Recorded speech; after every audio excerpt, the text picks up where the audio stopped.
Parul university के placements का कोई रिप्लेसमेंट नहीं, इसलिए टॉप कंपनीज की फर्स्ट चॉइस। आप तो समझ ही गए होंगे। Join Parul university, Vadodara, Gujarat. Hello, नमस्ते एंड वेलकम। आप देख रहे हैं जागरण जोश और मैं हूं आपके साथ सिमरन राजपाल। नमस्कार, मैं हूं अपूर्व ठाकुर। तो देखिए, यूपी बोर्ड के जो स्टूडेंट्स हैं अपने रिजल्ट्स का ईगरली वेट कर रहे हैं, और करें भी क्यों ना, क्योंकि इस बार जो नंबर ऑफ स्टूडेंट्स हैं वो बहुत ज़्यादा हैं। अगर क्लास 10 के स्टूडेंट्स की बात करें जिन्होंने पेपर दिया है, उनका नंबर है 25.56 लाख्स। वहीं क्लास 12 के स्टूडेंट्स का नंबर है 25.77 लाख्स। तो स्टूडेंट्स को अब अपने रिजल्ट का वेट नहीं हो रहा है। अगर ऑफिशियल सोर्सेज की माने तो 22 से 25 अप्रैल के बीच में कभी भी आपका रिजल्ट डिक्लेयर हो सकता है। पूर्व जी सिमरन, तो जैसा कि सिमरन ने आपको बताया कि 25 लाख है नंबर जितने टोटल स्टूडेंट्स का जिन्होंने ये एग्ज़ाम 25 लाख 10th का ऑलमोस्ट और 25 लाख 12th का ऑलमोस्ट। तो ये बहुत बड़ा आंकड़ा बैठता है। 50 लाख स्टूडेंट्स ने इस एग्ज़ाम में अपेयर किया है और ये बहुत बड़ा ही आंकड़ा है। और जाहिर सी बात है, अगर जब इतने स्टूडेंट्स होते हैं जिन्होंने ये एग्ज़ाम दिया है तो वो ईगरली वेट करते हैं अपने रिज़ल्ट का डेट अनाउंस होने का, और भी चीज़ें जानने का कि कहाँ कहाँ से आपको अपनी रिज़ल्ट्स चेक करनी है, क्या क्या सोर्सेस है, कौन कौन सी वेबसाइट हैं। तो इस डिस्कशन में हम लोग आपको सारी चीज़ें बताएंगे कि रिज़ल्ट्स चेक करने के 4 तरीके कौन से हैं, कंपार्टमेंट स्क्रूटनी की डेट कब आने वाली है, रिज़ल्ट्स कब अनाउंस होने वाले हैं। तो सिमरन स्टार्ट करें। जी। सबसे पहला जो तरीका है वो है ऑफिशियल वेबसाइट के थ्रू। सबसे पहला स्टेप जो है, सबसे पहले आपको यूपी बोर्ड की ऑफिशियल वेबसाइट पर जाना है, जो कि है upresults.nic.in या फिर result.upmsp.edu.in। इन दोनों में से किसी भी एक वेबसाइट पर आपको जाना है। लेकिन एक, जैसे कि बिहार में हमने देखा था, अचानक से एक वेबसाइट रिलीज कर दी गई थी, तो उसके लिए भी आप प्रिपेयर्ड रहें। लेकिन फिलहाल के लिए यही वेबसाइट्स हैं।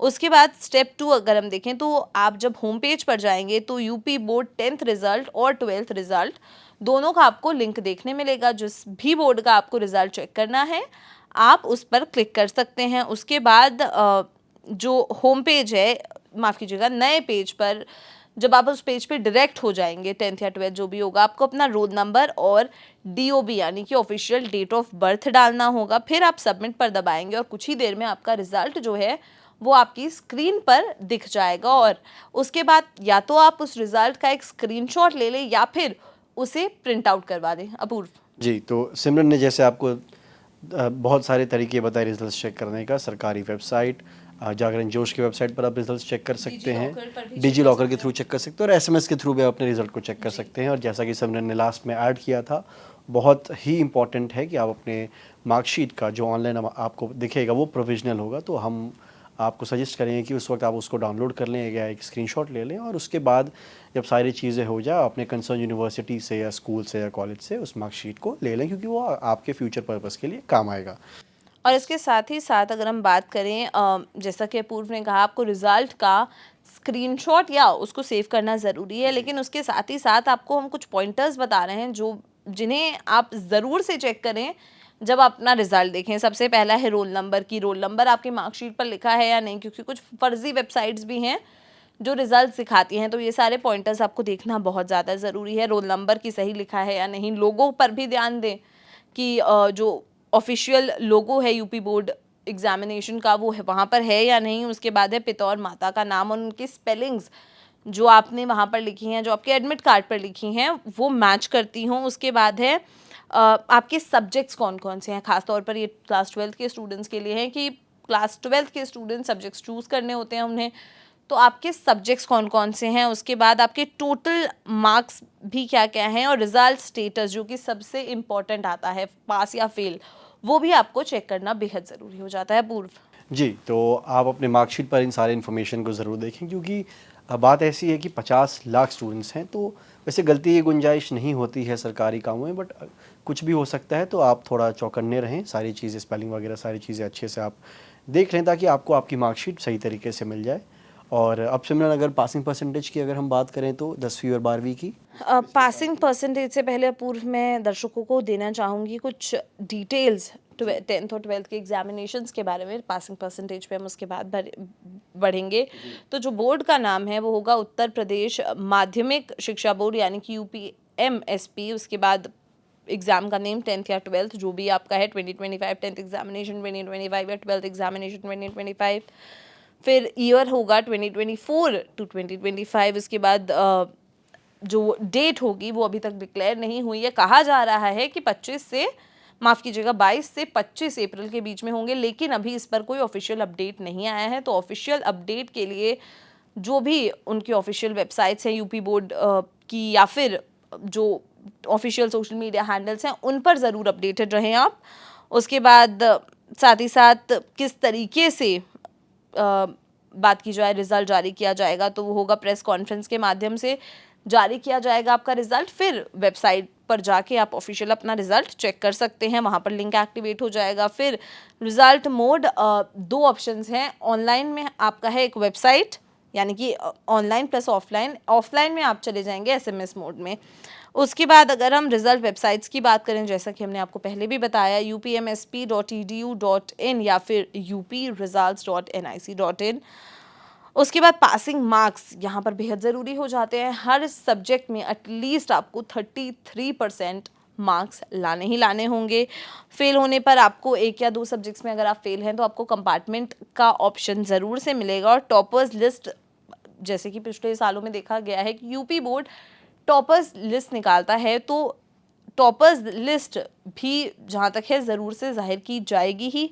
और फिर स्क्रूटनी, यानी कि जो री इवैल्यूएशन प्रोसेस होता है कि अगर अपने मार्क्स से आप सेटिस्फाइड नहीं हैं तो आप स्क्रूटनी, जिसे री इवैल्यूएशन भी कहते हैं, उसके लिए भी अप्लाई कर सकते हैं। और री इवैल्यूएशन जब आप ऑप्ट करेंगे उसके लिए, उससे पहले एक बात जानना बेहद ज़रूरी है कि री इवैल्यूएशन जो प्रोसेस होता है उसमें अगर आपके मार्क्स बढ़ते हैं तो बहुत अच्छी बात है, लेकिन अगर आपके मार्क्स कम होते हैं रीचेकिंग के बाद तो वो मार्क्स भी आपके फाइनल मार्क्स ही काउंट होंगे।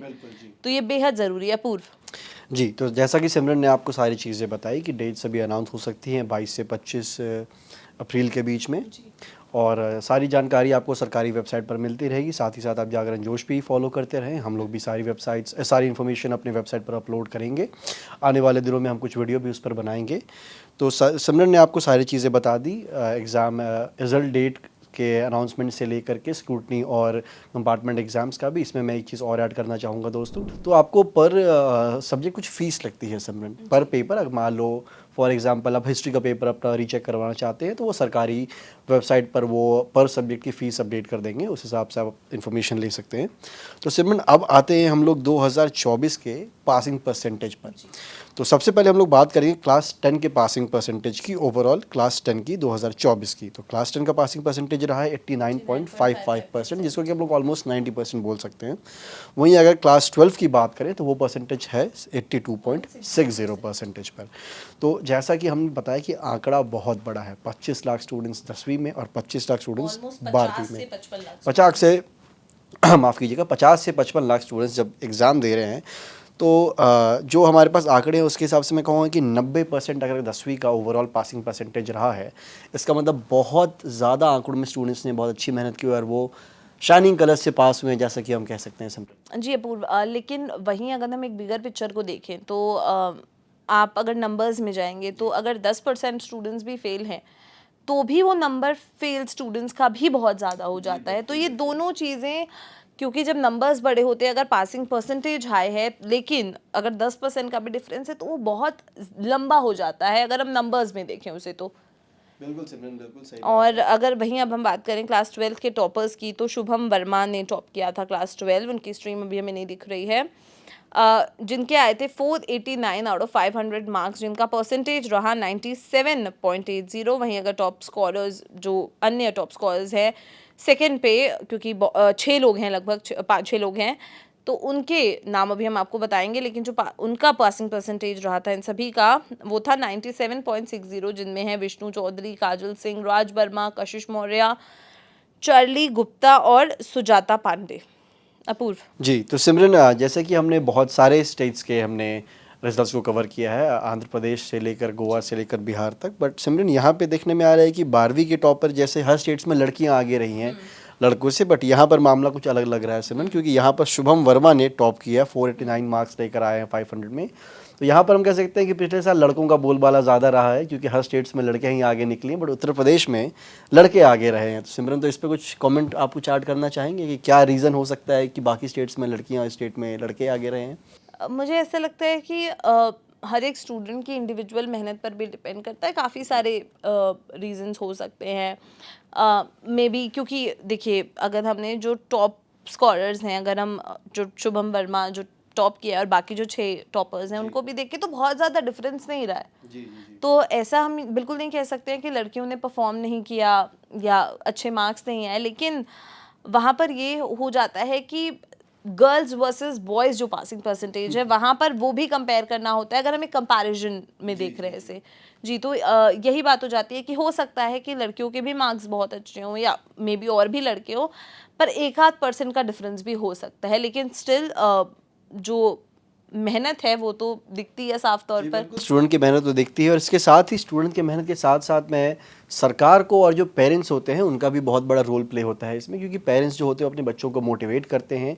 क्योंकि पढ़ाई का ये बिल्कुल ज़माना है, पहले का समय कुछ और था कि लोग अपने बच्चों को रोक लेते थे, खासकर लड़कियों को रोक लेते थे पढ़ाई करने से, बट अब तो वो है नहीं। बाकी स्टेट्स में जैसा कि हमने बताया कि लड़कियों ने ही टॉप किया है, topping position first second third पे लड़कियों का नाम है ज़्यादातर। और इसके साथ जहाँ अगर सरकार की बात करें तो सरकार की विभिन्न नीतियाँ होती है, स्कॉलरशिप प्रोग्राम से लेकर इंटर्नशिप प्रोग्राम से लेकर स्किल प्रोग्राम्स। क्योंकि सरकार के जो प्रोग्राम्स है अब सिर्फ वो किताबी ज्ञान पर फोकस नहीं है, अब वो तो स्किल्स पे भी फोकस, क्योंकि स्किल का ज़माना है। 12वीं के बाद आप कॉलेज जाते हैं, कॉलेज के बाद आप जॉब खोजते हैं, अपनी ड्रीम्स परस्यू करते हैं। और भी नीतियाँ हैं जिसमें कि स्टूडेंट्स को मिड डे मील्स, किसी पर्टिकुलर स्कीम में उनको आवाज़ भी दी जाती है। तो सरकार जो है वो एक ओवरऑल डेवलपमेंट देख रही है स्टूडेंट्स का उत्तर प्रदेश में, और क्योंकि आंकड़ा बड़ा है तो सरकार को मेहनत भी उतनी ही करनी पड़ती है, और बच्चों की मेहनत और फैमिली की मेहनत, तो एक ओवरऑल पैकेज होता है जो पासिंग परसेंटेज होता है। जी बिल्कुल, जैसे कि आपने स्कीम्स के बारे में मेंशन किया, तो कुछ स्कीम्स हैं जो यूपी में बहुत पॉपुलर हैं। सबसे पहली है हमारी प्राइम मिनिस्टर स्कॉलरशिप स्कीम, जिसमें फाइनेंशियल असिस्टेंस मिलता है। अमाउंट्स वैरी कर सकते हैं लड़के और लड़कियों के बीच में। अगर एलिजिबिलिटी की बात करें तो ये जो स्कीम है, scholarship scheme, prime minister scholarship scheme, ये यूनिवर्सिटी लेवल स्टूडेंट्स के लिए होता है, क्योंकि पूर्व हम लगातार बात कर रहे हैं बोर्ड्स की, लेकिन जो 12वीं में बच्चे हैं उनके लिए भी आगे बात करना बहुत ज़रूरी हो जाता है, क्योंकि अब वो अपनी लाइफ का एक नेक्स्ट स्टेप लेंगे। और कुछ बच्चे तो ऐसे होंगे जिन्होंने अभी से ही कॉलेजेस देखना शुरू भी कर दिया होगा। ठीक है, वहीं अगर हम डिटेल्स की बात करें स्कीम की, तो इसमें जो अमाउंट है 2500 रुपये पर महीना है लड़कों के लिए और 3000 रुपया है पर महीना लड़कियों के लिए। ठीक है, और ये पे किया जाता है एनुअली, कोर्स ड्यूरेशन जिनका होता है 1 से 5 साल तक। नहीं सर, जैसे कि इस स्कीम का नाम आप फिर से बताना चाहेंगे? Prime minister scholarship scheme. जी, तो इस स्कीम के तहत आपने देखा कि लड़कों को 2500 और लड़कियों को 3000 रुपये। तो यहाँ पर एक चीज़ दिखती है, सरकार कितनी मेहनत कर रही है लड़कियों को आगे, इनको एजुकेशन सेक्टर में पुश करने की। उनकी फाइनेंशियल हेल्प जो है वो लड़कों से थोड़ी ज़्यादा है, क्योंकि वही जो मैं बात कर रहा था पुराने समय की, जहाँ पर लड़कियों को रोका जाता था पढ़ाई करने से, उन्हें घर के काम में और भी चीज़ें हैं आपको पता है उस पर फंसा दिया जाता था। बट अब सरकार भी चाह रही है कि लड़कियाँ बढ़ चढ़ कर एग्ज़ाम्स में हिस्सा लें, ग्रोइंग ट्रेंड्स में हिस्सा लें, मार्केट में हिस्सा लें, जो जॉब की अपॉर्चुनिटीज़ है उसका वो पार्ट बने। तो ये सारी चीज़ें सरकार की जो प्लानिंग है, जो फ्यूचर प्लानिंग है, ये सारी चीज़ें वो रिफ्लेक्ट कर रही हैं इस चीज़ में। अपूर्व, जैसा कि आप अपनी स्क्रीन पर देख पा रहे होंगे, आपने काफ़ी सारे पॉइंट्स हाईलाइट किए, लेकिन जैसा कि आप अपनी स्क्रीन पर देख पा रहे होंगे, जो उत्तर Pradesh state open board school है उसको लेकर भी एक स्कीम है। मैं चाहूँगी आप हमारे दर्शकों को वो बताएं। बिल्कुल सिमरन, जैसे कि Uttar Pradesh state board open school board, ये सरकार की, स्टेट गवर्नमेंट की, राज्य सरकार की एक नीति है, मिशन है, जिसमें कि सरकार रूरल यूथ और स्कूल गर्ल्स वुमेन और रूरल यूथ पर फोकस कर रही है। और इस इनिशिएटिव का टारगेट ऑडियंस है बैकवर्ड क्लासेस और जो रूरल एरियाज़ में रहते हैं। रूरल एरियाज़ वो हो गए जो गांव के इलाके हो गए, जो थोड़े अंदर के इलाके हैं, वो उनके स्टूडेंट्स पर ज़्यादा फोकस करना, उनको एक प्लेटफॉर्म देना कि वो भी मेन फ्रेम एजुकेशन का जो गेम चल रहा है या फिर जो मेन प्लेटफॉर्म है उस पर वो स्टूडेंट्स आ पाएँ, निखर कर आ पाएँ और एजुकेशन ले पाएँ, और आगे की जो, जैसा कि मैंने बताया कि अब वो 12वीं पास कर जो आगे जाएंगे तो जो मार्केट है उसके लिए वो तैयार हो पाएँ। जी बिल्कुल सही बात है पूर्व, और साथ ही साथ कुछ अन्य स्कीम्स की भी हम बात बताना चाहेंगे अपने दर्शकों को। पहली आपकी स्कॉलरशिप फॉर क्लास 1 to 8, इसमें social welfare department of Uttar Pradesh जो है वो स्कीम को एक तरीके से कह सकते हैं रेगुलेट करता है या वो इस पर नज़र रखता है, और ये स्कॉलरशिप्स ऑफर करता है स्टूडेंट्स जो 1 से 8वीं क्लास के बीच में हैं। उसके बाद है नेशनल फैमिली बेनिफिट स्कीम, ये फाइनेंशियल असिस्टेंस प्रोवाइड करता है जो फैमिलीज़ नीड में होती हैं उनको। साथ ही साथ फिर हमारी अदर सोशल वेलफेयर स्कीम्स हैं, उसमें leprosy pension scheme, free motorised tricycle scheme for pensions for persons with disabilities, और बहुत सारी स्कीम्स हैं। सिर्फ एजुकेशन ही नहीं, उत्तर प्रदेश जो है वो हर चीज़ पे, उत्तर प्रदेश सरकार कह लें, उत्तर प्रदेश गवर्नमेंट कह लें, एजुकेशन बोर्ड कह लें, या उत्तर प्रदेश में जो है हर चीज़ पे इस वक्त फोकस किया जा रहा है। एजुकेशन ले लीजिए आप, चाहे रोड्स ले लीजिए आप, किसी भी चीज़ पर ले लीजिए। और साथ ही साथ अगर हम बात करें कि कैसे स्टूडेंट्स अप्लाई कर सकते हैं स्कॉलरशिप्स के लिए, तो नेशनल स्कॉलरशिप पोर्टल है आपके पास, फिर है आपके पास एक ऑनलाइन एप्लीकेशन का प्रोसेस, और फिर आपको कुछ स्पेसिफिक गाइडलाइंस लिखनी होती हैं पूर्व। जी, तो बहुत सारे नीतियाँ हैं, बहुत सारे इनिशिएटिव्स हैं जिसमें आप एनरोल कर सकते हैं अगर आप उस पर एलिजिबल हैं तो। और जैसा कि सिमरन ने बताया कि उत्तर प्रदेश बहुत तेज़ी से डेवलपमेंट की तरफ बढ़ रहा है, चाहे वो रोड्स हो या इंफ्रास्ट्रक्चर हो या एजुकेशन हो। सरकार, राज्य सरकार और सेंट्रल गवर्नमेंट दोनों मिलकर एकदम प्रयत्न हैं बिल्कुल कि स्टेट को आगे बढ़ाना है हर सेक्टर में। और एक एजुकेशन तो बिल्कुल एक बहुत बड़ा बैकबोन होता है किसी भी स्टेट का, किसी भी कंट्री का, किसी भी रीजन का। तो एजुकेशन को बहुत बड़ा पुश मिला है। सिमरन, बस मैं एक चीज़ ऐड करना चाहूँगा कि जैसा कि हम बात कर रहे हैं कि उत्तर प्रदेश के रिजल्ट्स का डेट आने वाला है 22 से 25 के बीच में। एक्सपेक्टेड डेट्स हैं, अभी कोई ऑफिशियल अनाउंसमेंट नहीं हुआ है, इन्फॉर्मेशन हमारे पास नहीं है और सरकार की तरफ से भी कुछ आया नहीं है। तो बस मैं स्टूडेंट्स को एक चीज़ बताना चाहूँगा कि इससे पहले भी एक फेक नोटिस और एक फेक सर्कुलर इंटरनेट पर वायरल हुआ था जिसमें कि बताया जा रहा था कि 15 अप्रैल जो कि पार हो चुका है, 15 अप्रैल को सरकार रिजल्ट डिक्लेयर करने वाली है।